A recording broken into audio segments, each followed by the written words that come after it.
this week's parasha is Parashat Devarim.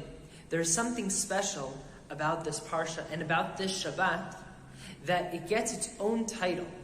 So most Shabbatot, we just call them by the name of the parsha. But there are some Shabbatot that get a title according to when they are in the year. So for example, the Shabbat before Yom Kippur is Shabbat Shuvah. The Shabbat before Pesach, Shabbat HaGadol. This Shabbat is called Shabbat Chazon. It always falls out right before Tisha B'Av. This year it happens to be that Tisha B'Av falls out on Shabbat, but we don't fast on Shabbat. We move it over to Sunday. Why is it called Chazon? What is Chazon? Chazon means prophecy. So the Shabbat of the prophecy. So it comes from the Haftarah.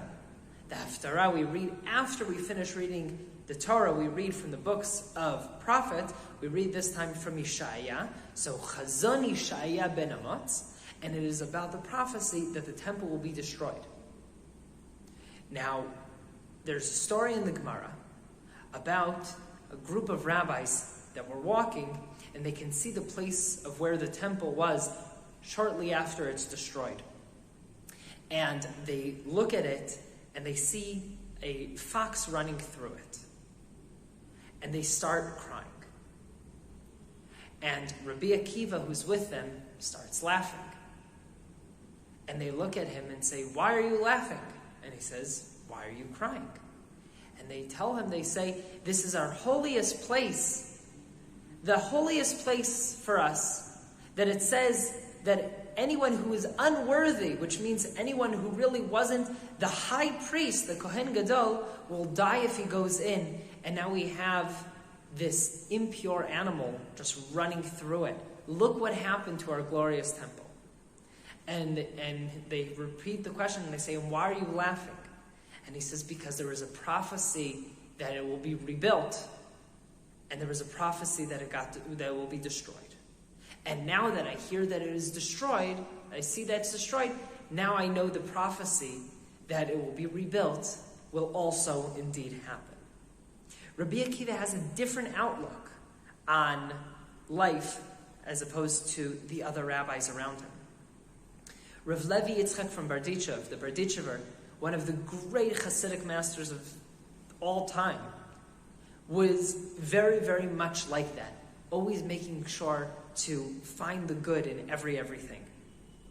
And he says the reason we call this Shabbat Chazon is for a total different reason. He says it's because on this Shabbat we have the rare chance that God shows us the third temple, what it could be.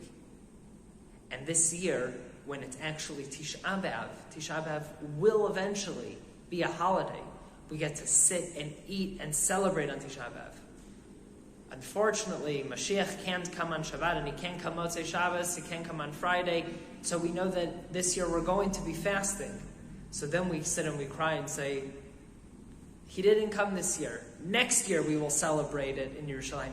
Next year we will celebrate Tisha B'Av properly. But for this year, he says, focus on the fact that God is actually showing you what the third temple will be like. He gives it as an example. He says a father gives his son a white cloak. And he says, just be careful, don't ruin it. And the kid runs out and it gets muddy and it tears up. And he says, okay, here's another one, just don't ruin it. And he runs around and he tears it up and it gets muddy. So he buys the third one. And he says, I will give it to you when you're ready, when you've grown up, when you've matured, when you've learned your lesson. And he puts it in the closet. And once a year, he takes it out and shows it to him and says, are you ready? Shall we wait another year?